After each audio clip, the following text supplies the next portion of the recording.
Welcome to the Samson Strength Coach Collective. On today's episode, we have Mike Missen, assistant strength and conditioning coach from Cornell University.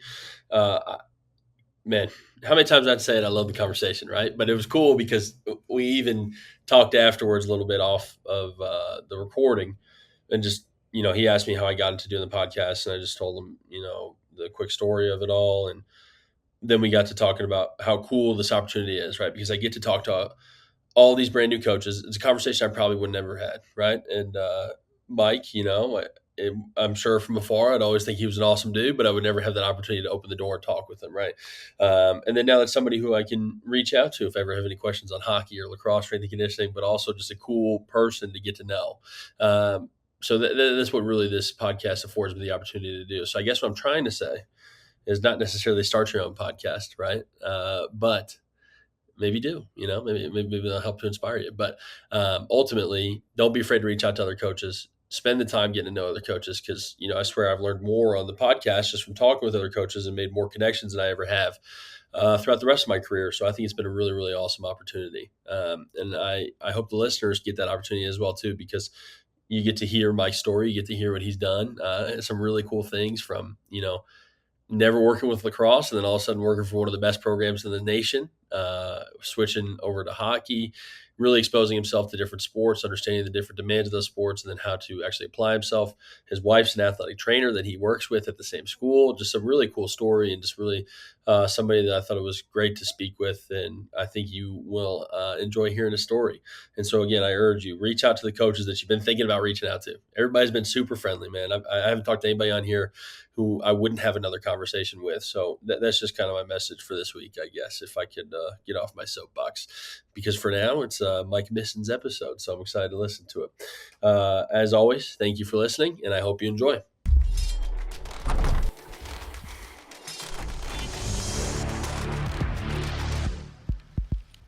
What's going on, Samson Strength Coach Collective listeners? On today's episode, we have Mike Missen, assistant strength and conditioning coach at Cornell University, a university very close to my heart, right? Because I grew up in Ithaca, and then as you'll learn, Mike spent some time in Syracuse as well too. So it was really exciting for me to kind of see that I'd be able to talk to you and get to know you a little bit better. So thank you for coming on. Yeah, thanks for having me. And if anybody knows, if you're in the Ithaca area, you brought up Blue Cow. Is that a new one? Frosty Cow. Frosty Cow. Yeah, that's pretty solid. So I was a wrestler at Ithaca, and I guess at Boynton Middle School, and then obviously up in Syracuse. But I would get in so much trouble every year because of the purity eggnog that would come out, and I would drink like a gallon, and that would be probably the number one thing I'd recommend to somebody who was just a hard gainer and absolutely needed to gain weight. And I'm over here supposed to be losing 6 pounds by Friday and crushing the purity egg. I'm definitely got good food. I'm definitely not a hard gainer, but purity's put a couple pounds on me. So, oh yeah, it's a good spot. Well, I'm glad to hear it's still good. That would crush me. I think I'd be crestfallen if that was not the case anymore. Well, thanks for coming on. I'm really excited to kind of get into it. Can you just give us your background in strength and conditioning and then what's brought you to Cornell? Sure, yeah. So I've kind of had a weird path all over the country. I'm from Iowa originally, from Iowa City. I went to Iowa State up in Ames, Iowa. Didn't really know what I wanted to do for a long time. I was in exercise science, and then my senior year, I got into interning in the Olympic sports side, and I worked with wrestling and women's swim. And after that, I was looking for the next spot, but I really didn't have a whole lot of experience. I just kind of had a couple semesters as an intern. I ended up going out to Montana State, interning out there for a year, which was a great time. Loved the coaches I worked with out there. After Montana State, I went down to University of Kentucky, and in the summer, they have an internship program where you kind of compete for the GA spot, for the next GA spot. They have a system that kind of keeps them rolling. I ended up getting that GA spot, and that's a 3-year commitment at Kentucky. So I was there for 3 years doing my master's degree. And then after that, I moved up to Syracuse. My wife's family was from the Northeast, so we knew we kind of wanted to be in this area. Took a couple of pit stops along the way just to check programs out. Ended up in Syracuse. My wife got a job there first. I followed her. Just went in and met the director there and said, "What's up?" We talked for a couple hours and found out they had some positions opening. So I ended up there for 4 years working with men's lacrosse, women's ice hockey, a couple other teams. And then a position opened down here, which is even closer to my wife's family. And knew the head coach of hockey here, Mike Schaefer. So they were looking for a new person to take over that program. So that's how we ended up down here. I'm really excited to get into all of this, right? Because it's different across the country, right? People don't understand really kind of how much of a big deal men's lacrosse is in Syracuse, right, and at Cornell, but then also for hockey as well too. Those are two premier sports. Those are kind of the ones I remember going to way more lacrosse games than I ever did football games. Yeah. So it's an interesting kind of culture piece of the Northeast, and I'm excited to talk about. The first thing that I'm really kind of curious about is, you said it's almost the setup is almost like competing for a GA spot. Mm-hmm. What was that experience like at Kentucky? Because, I struggle sometimes with, being happy for my counterparts if we're competing for the same position. Yeah, it was an interesting experience. It was a great experience. Honestly, that summer I entered was awesome. I mean, I think there's 8 or 9 of us, and we got real close. It is a competition, but everyone has to succeed to make the class successful.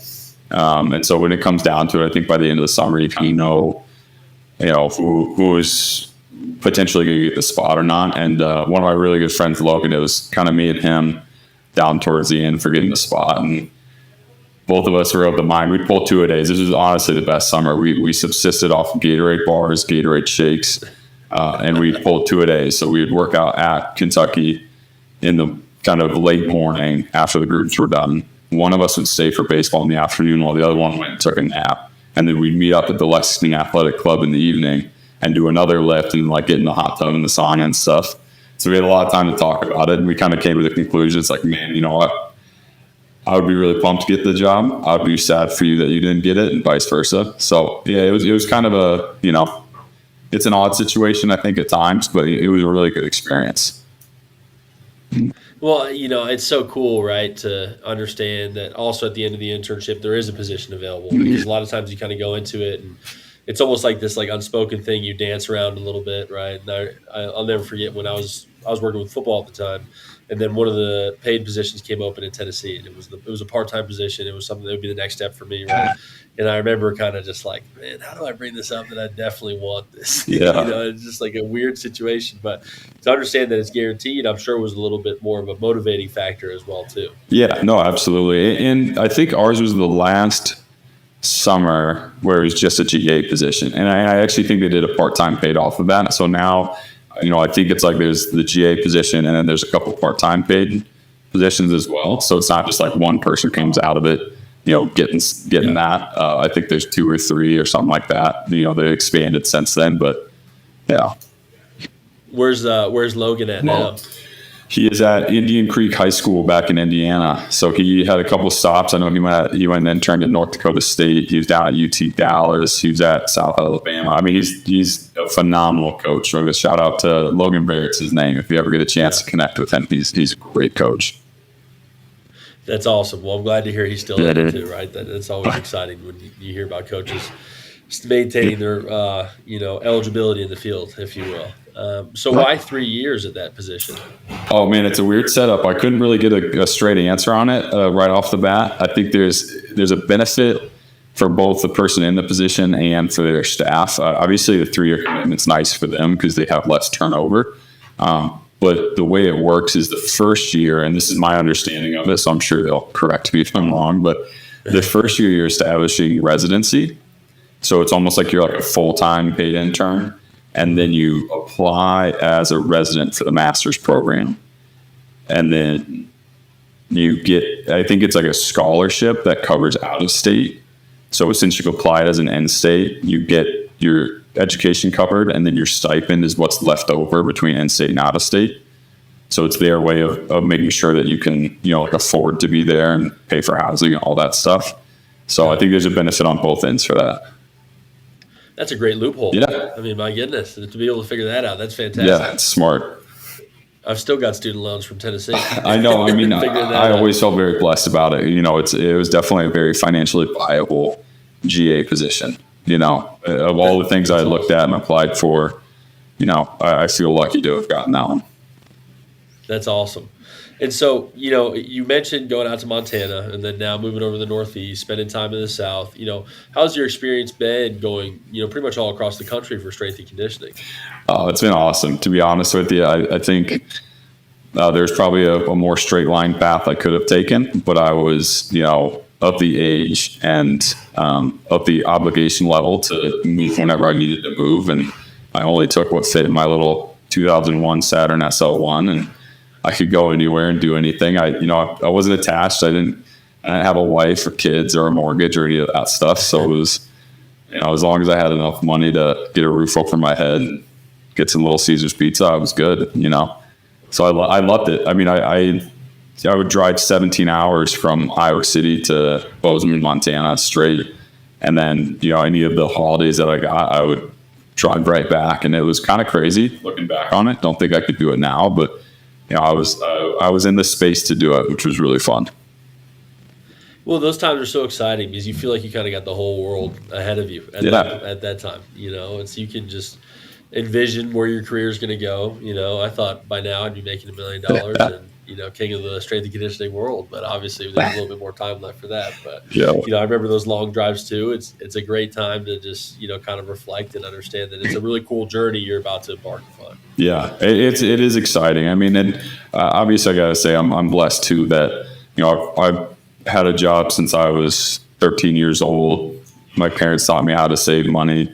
My mom would send me money every once in a while because she really wanted me to get my fruits and vegetables in. She knew how I was living.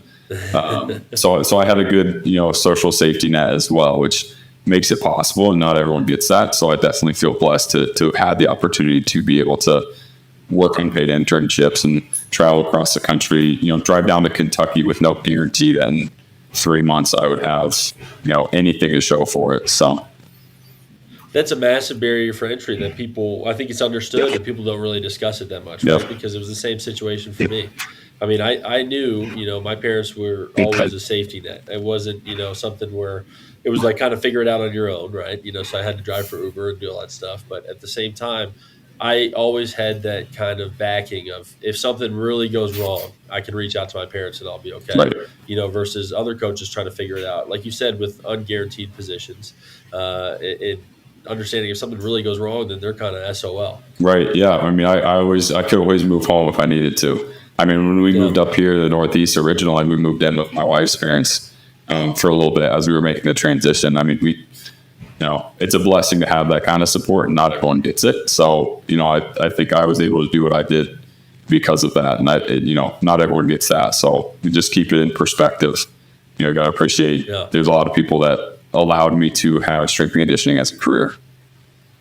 Absolutely. And fruits and vegetables. We're fans of Little Caesars on the podcast here. I was going to say, I don't think I bought a single fruit and vegetable, but 40 bucks every couple of weeks goes a long way when you have no money. Yeah.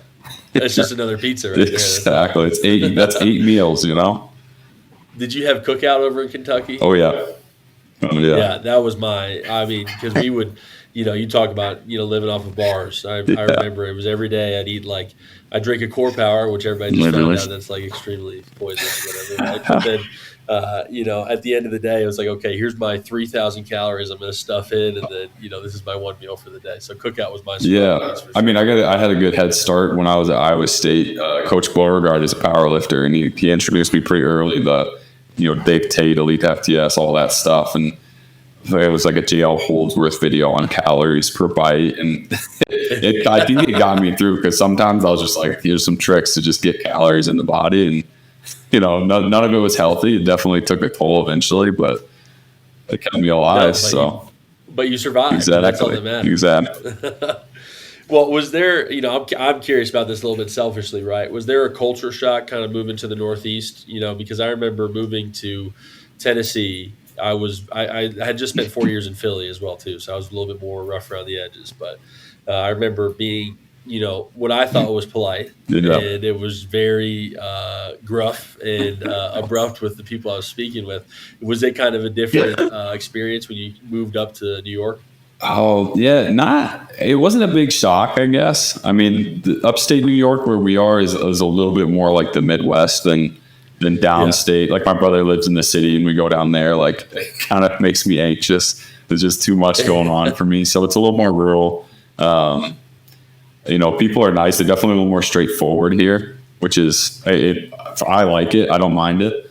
And they move faster, which is not a bad thing. Yeah, my family moved down from Pennsylvania to North Carolina now too, and I'm waiting for my license to come back. Did it? Because I ordered a new one, and my mom was like, "You know how North Carolina operates; they don't get anything done at all." And I was You like, know, "You need to relax." Like she's retired. I'm like, "Your blood pressure's through the roof right now over my license. hey, It's okay." North Carolina is hot nowadays, man. People want to be there. My dad, It's the move. yeah, I'm my telling dad you. lives down there, and we would travel down when I was at Syracuse with lacrosse. I traveled down with the team. It's an incredible Yeah, area. Yeah, no joke. What part does he live? Chapel. Chapel. Oh, all right. Well, Yeah. we're over here in Boone, up in the No, mountains. yeah, So. he's in the triangle or whatever they call it.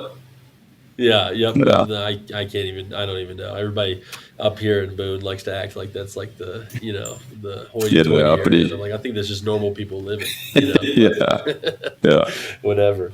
One thing that I was really curious about, and again, this is a little bit more on the selfish end because my fiance is a dietitian here at App State. You currently work with your wife, correct? yep, yep. She's I mean, how did that journey begin, and then how's that process kind of unfolded? Yeah, it's been good, man. It's so she's the athletic trainer for women's lacrosse here, but we actually met at Kentucky. So she was a Wow. GA athletic trainer there. Worked with women's soccer and women's tennis. I think everyone helped out with football. But we met there. I offered her a burrito, and she turned me down, and that was how we met. She worked with the other GA, worked with women's tennis. I saw him in the parking lot. And I was like, "Oh, this girl's cute." So I like walked out, and I was like, "Hey, I'm going to Chipotle. You guys want a burrito?" And she's like, "No." I was like, "All right, I'll try again another time." But we met there, and then we actually got engaged probably a year or a little over a year later. I had one more year because they did 2 years of athletic training. I had one more year, so she went down to Georgia Tech for that year, while I finished up at Kentucky. And then when I got done in Kentucky, I went down to Georgia Tech just for a cup of coffee, like 2, 3, 4 weeks, something like that, while she finished up. And then we moved up to Syracuse. And then she actually got the job at Syracuse as an athletic trainer there. She worked with women's rowing. And after she started, I went with her to a field hockey game and met the director there. And he was pretty pumped to, bring on someone else, Yeah. A wife and a husband. People are committed to being around for a little bit. And then same thing, moved down here. It's, we live 5 minutes away from all of her family. So it's been good. And, we bounce ideas off each other sometimes, or if we have something difficult going on, it's easy to, hey, I got this going on with an athlete and I can't figure it out. Like, you got any ideas? So it's good. That's awesome. And first of all, she doesn't know that it's like the ultimate form of a strength coach demonstrating love to another human being is offering them a burrito. I That's know. like She didn't get it at the time, but she gets it now. Yeah. she understands that. That's good. That's very necessary. Yeah, exactly. Exactly. But it makes it shows. It shows you care. If you're willing to pay for somebody else's Chipotle, that's a big step. as a Yeah. strength Especially coach. when you're making that kind of money. Chipotle is a steakhouse. I was thinking it might be like a leftover Qdoba, burrito you were handing out here. No, you're going to go buy some. That's a big deal. But that process must be really cool to be able to, like you said, kind of bounce ideas off of each other and understand where each other's coming from as well too. Does that happen on a daily basis, or is that kind of just something where it's more based around work? At work, you kind of talk about it and then leave it at home. Obviously, with the family, it's a little bit different. Yeah. You focus on your kids when you're home. I would say, yeah, we try to leave it. I would say we try to leave it at work, but it doesn't usually work. The day-to-day stuff is mostly just logistical. Like, did you hear they're doing this? You hear this rule's changing. What do you think about this? When we're in the year, kind of in the grind of things, every once in a while we'll talk about like, oh, hey, this athlete that's supposed to be progressing this way and is struggling with this. What do you think?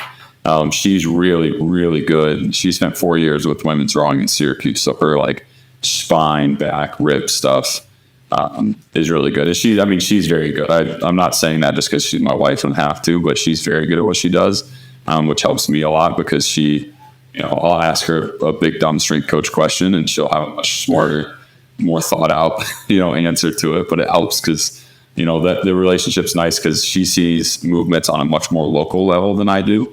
I think as strength coaches, we're used to, much more global movement analysis, right? What's a squat look like? What's a lunge look like? What's, bench look like? What's the shoulder doing this? Where she, she knows, locally, like, hey, this joint is moving this way, and here's why. So it makes it's a good resource to have. We try and keep it at work, but it doesn't always work like that. It's impossible almost, the underrated advantage is always when you talk about somebody that, they know who you're talking about, right? Instead of just building this picture up in their head. My fiance will always kind of bring up somebody at work, and it's like she knows immediately who and how we feel. Yeah, the gossip's always good.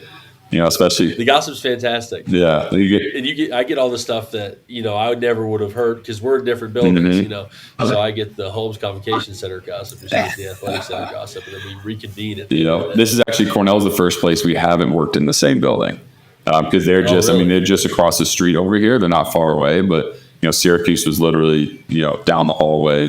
Kentucky was across the hallway, right? Like. This is as far away as we've worked outside of that 1 year where she was at Georgia Tech. So we don't get as much of it, but it is nice being at work and being able to, we got 2 little kids at home. So a lot of our energy and effort at home goes into taking care of them and entertaining them. And it's super rewarding, but every once in a while we get to see each other at work too and spend some time, like go get lunch or go for a walk or something like that. It's nice. Yeah, it's got to be super nice. And, I love on the recruiting aspect too. So we always go together, so it'll be me first and then my fiance afterwards. And then the joke that kills every single time, I can't believe it's the worst joke in the world. And I can't believe how much everybody laughs. I'm like, we meet every night. Everybody starts losing it, like I cannot believe that that's still working. It's perfect. Yeah. Recruits and their parents are just teed up for those jokes, man. They love it. Oh, yeah. They love it. Oh, yeah. The listeners here have heard this one a million times, but I always see the dad, no matter what he looks like. It does not matter at all. Like he could be the tiniest dude ever. I'm like, God, man, are you sure you're not the strength coach? You're bigger than me. And the dad's always like, come on, man, come on. Yeah. Exactly. I'm gonna steal that one from you. Go right ahead. Seriously, it'll work. And then they'll start bringing up how much they used to bench, and it's always I might use it on hockey dads, but some of them are legitimately bigger than me. So. Oh no, absolutely. The hockey dads are different. Yeah, they're built different. The last kind of question I have about that is, do you feel like understanding where your wife comes from an athletic training lens, does that influence your coaching? I can see sometimes where, I can think about things immediately from a nutritional lens with my athletes, just because of the experience that I've had discussing those things with my fiance. Is that the same, a little bit more on the athletic training side for you? Yeah, I'm not sure if it affects my coaching a whole lot. I think sometimes I'll change how I prescribe things based on like talking with her, through like specific injury mechanisms and stuff like that. There have been times where like if I have a team where, our shoulder injuries are higher than we'd like them to be, and I've talked to her about it and she'll give me an idea of like, well, a lot of times when you're seeing this kind of shoulder injury, this is like one of the ways that you can exacerbate that, training. And I'll change, I might change variation in the program to just, try to avoid that. Like I don't know if I necessarily believe in injury prevention because it's not like you can measure it. But if you know how the joint works and what the different variations are changing as far as joint angles and how everything's functioning, like, it's helpful to have her brain on that because, she can give me ideas that I'm like, oh, maybe this variation is slightly better for this reason than another one. But it is helpful, I think, to like, I hear about the struggles in athletic training, because every department has their struggles. Every department needs, and everywhere you go, it's like everyone wants more resources or more staff or more this or more that. But it's nice to kind of understand what their struggles are. So you kind of get a better big picture view of how everyone's doing. Yeah. My immediate first thought is always just like, did this person eat anything before this lift? and then I just kind of roll from there. But, it's actually worked out for me a pretty good amount. Yeah. I appreciate it. Again, I alluded to this earlier, but, for people to understand exactly how kind of much of a big deal men's lacrosse is at Syracuse, it's, it's something where it would be talked about frequently with the Desco family and what they can do. But then to, also experience an environment where there's a backing of a kind of unique sport, right? Where ultimately, if you were to do lacrosse, so somewhere in the South, it wouldn't nearly have the support that it would It up did. north, in my opinion, or at least, how it was when I was growing up there. How was your experience working for a program like that? And especially, a historically successful program as well. Yeah, it was incredible, to be honest. And what's funny is that, like you say, there's a lot of places where lacrosse is not quite such a big thing. I don't think I'd ever watched a game of lacrosse in my life. I mean, not from Iowa.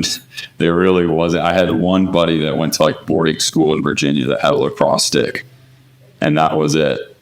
So when I went in for my interview, once I knew that I was going to interview for the job, I was doing all my research. I was like doing a needs analysis. I was looking up the sport. I was watching game film.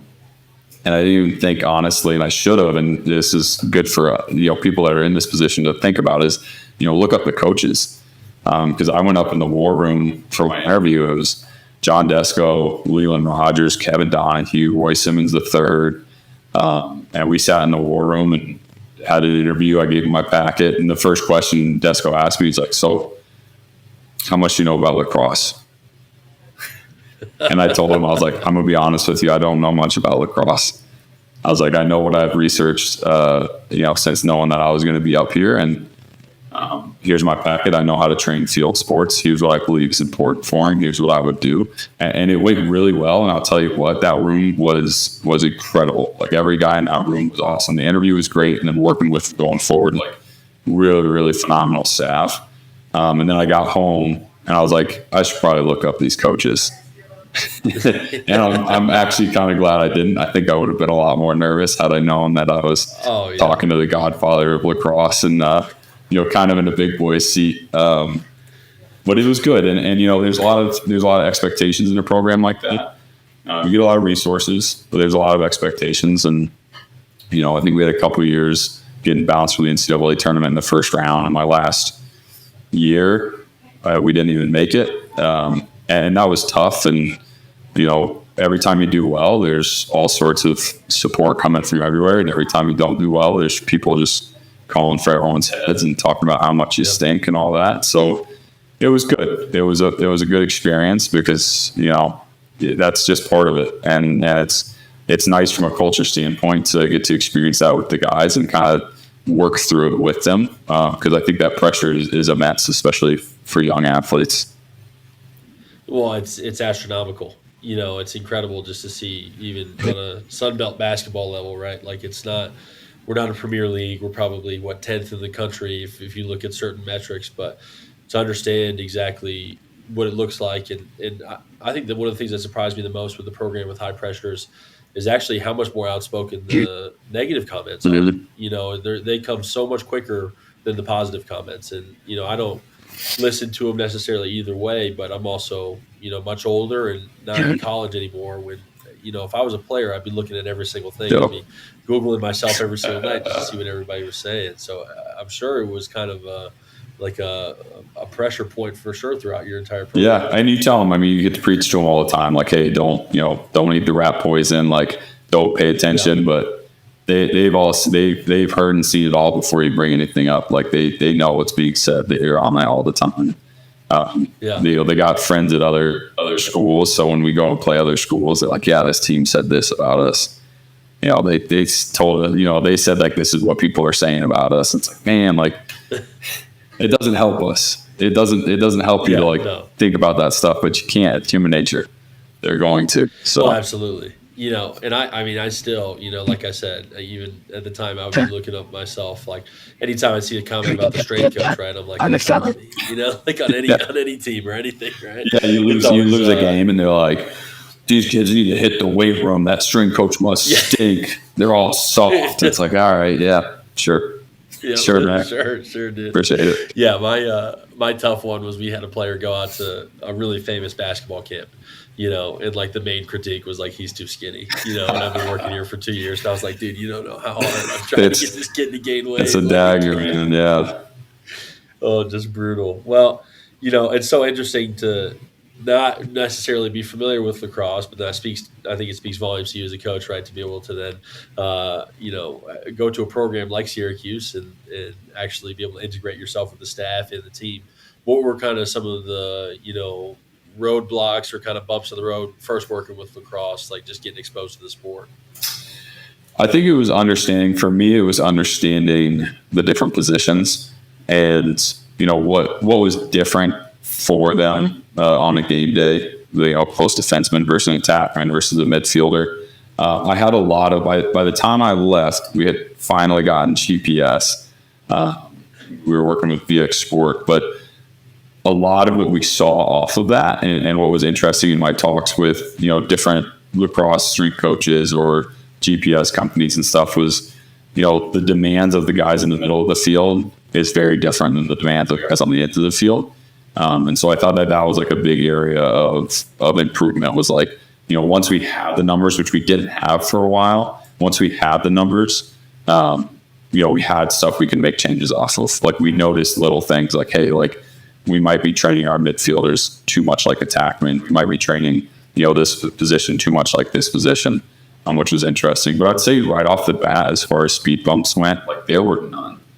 And I know I'm very lucky to say that, but like, especially in my first year, Coach Donahue did a lot of the practice planning and all that.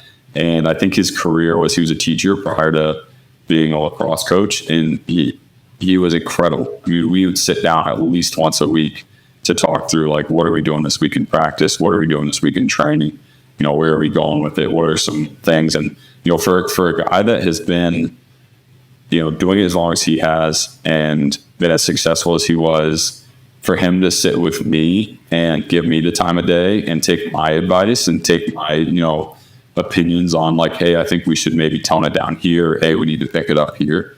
Honestly made it super rewarding. And it worked well. I mean, it's not like we won a national championship in those first couple of years while he was there, but we put in, without the use of GPS, we put in some really solid, like, undulating periodization models for practice. We were hitting, what we needed to hit without, the insight of a GPS system. And guys, the feedback at the end of my first and second years, guys were, particularly the first years, guys were like, hey, like, I've never felt this good at the end of the season. Like, I feel great, and that first year was tough. Like, we had a pretty good team. The guys were bought in. Physically, they were well developed. Lacrosse wise, they were well developed. I think we were up by 3 or 4 in the fourth quarter against Loyola, and Pat Spencer just did Pat Spencer things, and it was a tough ending. But what was so satisfying about that year and that season is we did a lot of work with the culture of the team. Like I said, we had a captain's group. We had, leadership every single week. Guys were talking in front of the team, like the seniors went, and the sophomores and the juniors and the freshmen.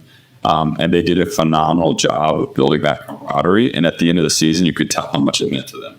It's like you lose in the first round of NCAAs. It stinks. Losing stinks. Nobody likes it. But I think guys were pretty fired up to go again. They were already like, you know what? I got to have a big summer because we're coming back. And then that carried over, and it carried over to the next year, right? And we were 5-0 when COVID hit. Our guys were buzzing. We were doing great, and then the season gets canceled, and that's just how it goes. There's a lot of teams that ran into that. But it was tough because that had really carried over, and it's something I've seen with almost every successful team I've worked with is, win or lose, and it's a lot harder when you're losing than when you're winning. What are you going to do in your off season that's going to support, when you get back to campus? Like, if you're not going to put the work in the summer and you're starting at square one in the fall, like, it just won't be successful. It doesn't really matter what else you do. But, I had the same experience with the Syracuse women's ice hockey team. I remember covering for them at one point before I was their strength coach, and I told them, I don't normally jump on teams. I told them, I was like, what are you doing? I was like, what? Like, that was the least competitive thing I've ever seen. Like, if you really want to be successful or want to have a competitive season next year, this is early in our off season, I was like, you're going to have to figure it out pretty quick, because what you just did was frankly embarrassing. I think they were a little taken aback because I wasn't their strength coach. I was just the substitute teacher for the day, but I was pretty fired up about it. And then I ended up taking them over. And the next year we kind of had a year in line with what we had been doing, which was not that great.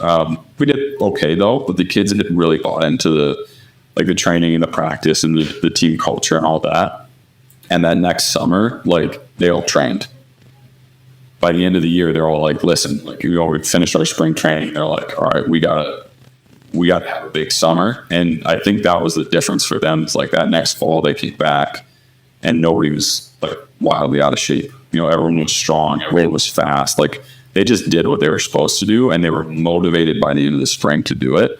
And then they go and they win, a CHA championship that year, first regular season title and the tournament, to go to NCAAs. And that was the second time they won the tournament, the first time they won the regular season.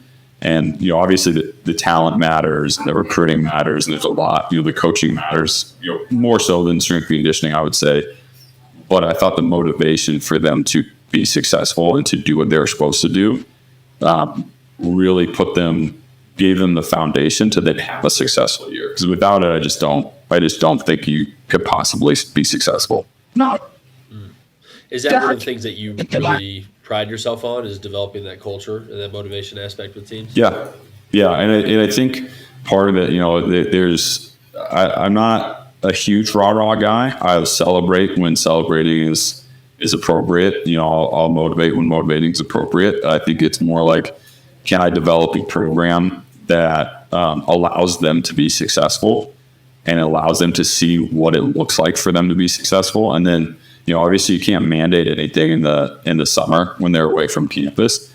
But what you can do is you can have a robust assessment of where their physical abilities are, and then you can give them an exact, a goal sheet of where they need to be when they get back. And then you just have to give them a roadmap to that, right? Like Coach Schaefer always says, like, a plan without a map is worthless, right? Like, you can't just say, like, hey, I just need you to get stronger. Like, what are you measuring for strength? What does stronger mean for them? And then how do they get there over the time? And then the other part of that, I'm lucky to work with coaches that are really good at this, is like, the coach really has to care about it. That you go into the coach, you say, hey, listen, these are the metrics set out for them. They didn't come close. And they're like, yeah, man, that stinks. Wish they'd worked harder. Like, you can't do anything about that, right? Like, what do you do? But you get a good coach that's like, you will get on, like, hey, listen, why aren't you doing this? You're going to sit. You're going to sit. You're not doing this because you clearly aren't bought into the work. I'm very lucky. Syracuse, it worked out well like that. Now, Coach Schaefer here at Cornell, it's like that hockey coaching staff is on top of those guys for it. Well, it's something that I feel like gets spoken about, but almost in a complaining way amongst strength coaches, right? Is to say, like, oh, my head coach doesn't, back me on this, right? Or, it's almost like I never really hear, from somebody who's maybe not congruent with their head coach on their values or with what they want to see out of their athletes. I never really hear a lot of communication going on with those, right? Right. And so you speak about Coach Donahue at Syracuse working with you on your first year and coming up with this practice plans. And so now that allows somebody who hasn't played lacrosse and who is not familiar with the sport to be successful as a strength coach, because the coach is willing to communicate with you. Yeah. And then I'm sure there's communication on your end as well, too, to make sure that you got to that point and have that relationship, and then to make sure that you're congruent on your values from there on.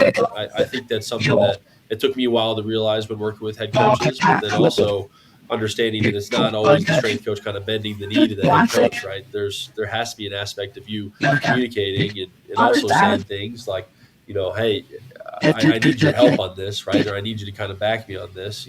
I think that's, not to go off on a tangent, but it's something that's been interesting for me to see in strength and conditioning. It's almost a training when those two, the strength coach and the head coach are not aligned. It's almost like complaining instead of communicating because of that different power dynamic. Right. It's hard to solve. I think that, especially when you're young, I know when I was young, I was super idealistic about everything. You have to do it this way. This is what matters. This is the order it goes in. You can't do this without this much rest. Like, I think you'll learn over time, like, it really is much more important and much more successful for the athlete when you can sit down with the coach and figure out what success means to them. You might have a coach that wants to do a timed mile, and you might think it's dumb or whatever it is, but like, if that coach has a good eye for it, they've been doing it a long time and they find it very valuable, it's like, yeah, maybe that's just what you do. Obviously there's going to be pushback when the line gets crossed as far as some prescriptions or some conditioning tests people want to do. But I do think that like a big part of it's just sitting down and figuring out, what are you looking for from your players? Like, are you looking for stronger players? Are you looking for faster players? Are you looking for better conditioned players? What does conditioning mean? One example I think, and this is phenomenal, is we got GPS my final year at Syracuse, and I collected a lot of data and I gone through it and I put in some reports together for the coaches. I was like sending them updates. And at the end of the season, Coach Gage was like, yeah, we got numbers, but what's it telling us? And I was like, oh, like it kind of tells, like I sent it to you. It's color coded. Like it kind of tells you. I was like, but it made sense to me. I knew what it was. I knew what it was saying, but I don't think I did the best job like communicating that to them. It's like, this is what it's telling us. And then the guy that actually came in and took my job after me, Tony Pedrati, who's a phenomenal strength coach, actually bought my house too. He's basically living my life now in Syracuse. Shout out Tony. Yeah. Thanks, Tony. Great dude. He went in and he put together like a year-long play-in and walked them through it. It was just like, here's like what it should look like. Here's what practice should look like. Here's what loads should look like. And they bought in like this because they had a very clearly communicated plan. So like obviously that story's doesn't look the best for me, but I think it goes to the importance of if something's not working like that, like take a look in the mirror first, have some self-awareness and figure out where that communication gap is. Because for me, it was like it could have been more successful had I spent more time communicating what I was sending them as opposed to just sending it and feeling like, oh, I did my job. Like, why don't you get this? Right. And since then, I think, from my conversations with Tony, it's, been night and day. You kind of see it. I know their season just ended, but you see it. Their guys are fast for a full game and look good down the stretch. And, that's the benefit. You get the communication going and the athletes are more successful. It looks better for everyone all around. Yeah. I think that communication aspect is so important. It's interesting. It's something I kind of just started doing, and I think I just recognized it from one of the men's strength coaches at my time at Texas Tech. But like literally stopping by the offices every day just to say hello to everybody, right? When I first started doing it here and at, like I think everybody was like waiting for me to like say something or like ask a question or anything. I'm like, no, I'm just like, how's your day going? And so then it kind of develops. But now we've developed a close personal relationship, so that allows us to kind of talk about things from a coaching standpoint. And it's interesting because I've noticed our conversations they become really fluid, right? It's about like, okay, how was your daughter's dance recital that was this weekend? That's awesome. You guys were out in Nashville. That's really cool.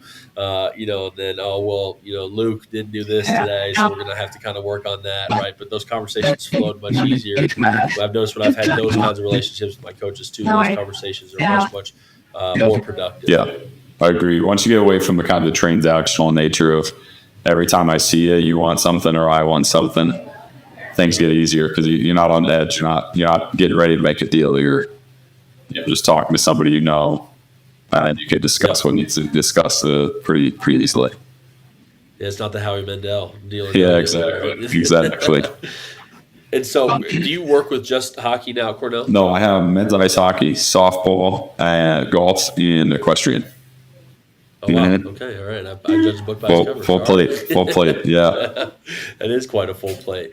I guess I was curious too because I've noticed a little bit of a trend where hockey is kind of specializing with strength coaches as well. I feel like I've seen it, obviously football was the first and then basketball kind of followed suit and now baseball and I feel like hockey is kind of one of those ones. If you're up in the north, you can see that trend a little bit more. Have you noticed that amongst hockey that it's kind of a little bit more of a specific approach to strength and conditioning? Yeah. Maybe one coach specializing? Yeah, no, I definitely, it's becoming more and more common, both the men's and the women's side, to have like a coach that's just with hockey. Now that would not work for us really. Like, to have other teams. I think we have 37 teams on campus, so it's kind of unique in that, we have a lot, we have a lot of work to go around. So nobody really gets to just have one team. But there's a lot of specialization within hockey and it makes sense to me. It's such a unique sport and it's so different than all the other sports. Just with the interaction of the foot with the skate, with the ice versus, a foot in the turf or a foot in a track or whatever it is.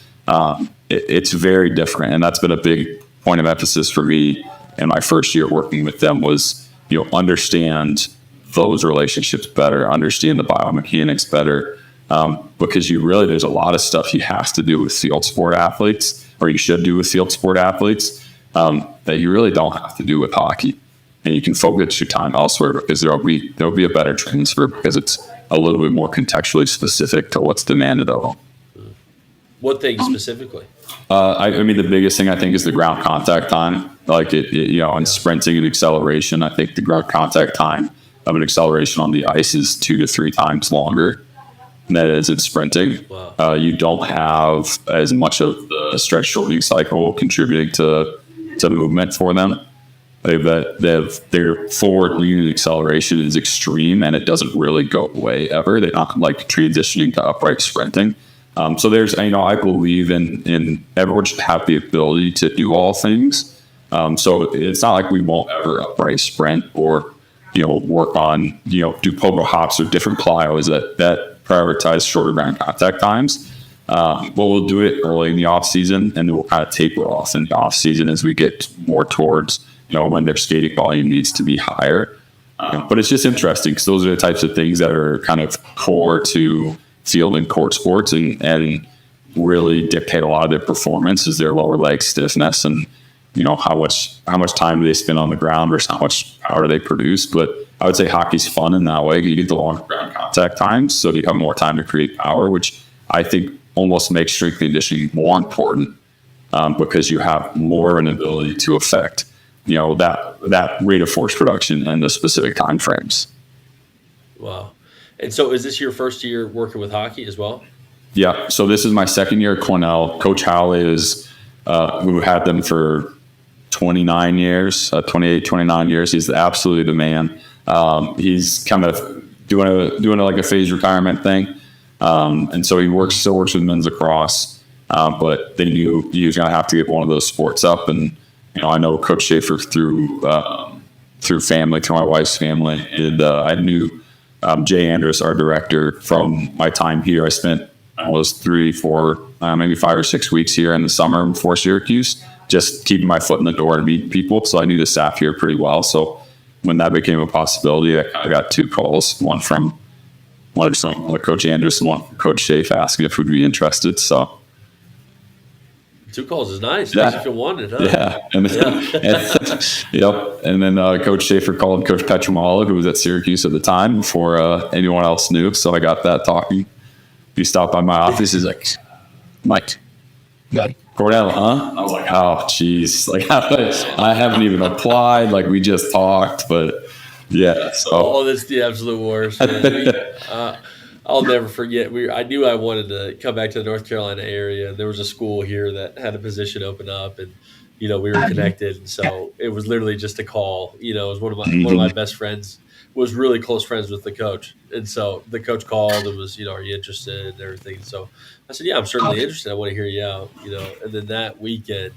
It was a dual men's and women's, and so that weekend the women's coach went up to our coach at Texas Tech and was like, "Yeah, Connor seems really eager. He wants it." I hadn't brought it up whatsoever. I was like, "Dude, come on!" Just blew up your spot. Yeah. Oh, it's awful. And then I got immediately the Monday morning, like, "Hey, can you stop by my office real quick?" Yeah. Like, awesome. Yep. Thank you so much. I really appreciate it. It really helped. Yeah. Luckily for me, everyone in Syracuse was, Coach Petro kept it close to the vest. At least I could talk to my boss about it. But yeah, it makes a difference for sure. Okay. So my final question, this one I'm truly curious about the answer. Right? Does Otto the Orange terrify you as much as he terrifies me? No, I don't have a problem with Otto, and I think part of that is because we trained the mascots. Oh, do you really? Okay. So I knew who was under the hood. So my wife hates mascots, though, which is great because my son loves mascots. So she kind of has to soak it anytime we're in Syracuse or we're on Touchdown the Bear here. No, the kids. I got to know some of the kids that were under the suit. They were very nice people, so I think it didn't scare me quite as much. they're always the nicest, but man, Yeah. I'll never forget, because even if I lived in Ithaca when I was younger, we'd still drive up to Syracuse for some basketball games at the time.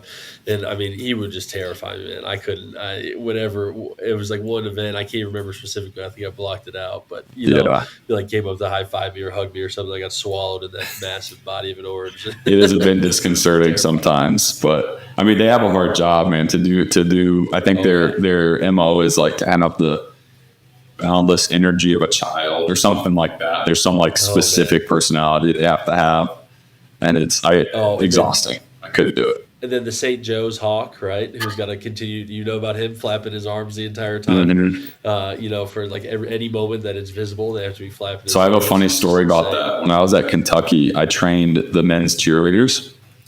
Now, I don't know if cheerleading were considered a premier sport in a lot of places, but if you look up in Kentucky, these guys were freaks, man. It was one of the most fun teams I've ever trained. Like, they were super disciplined, high attention to detail. The accountability was through the roof, and they were strong, and they could jump through the roof.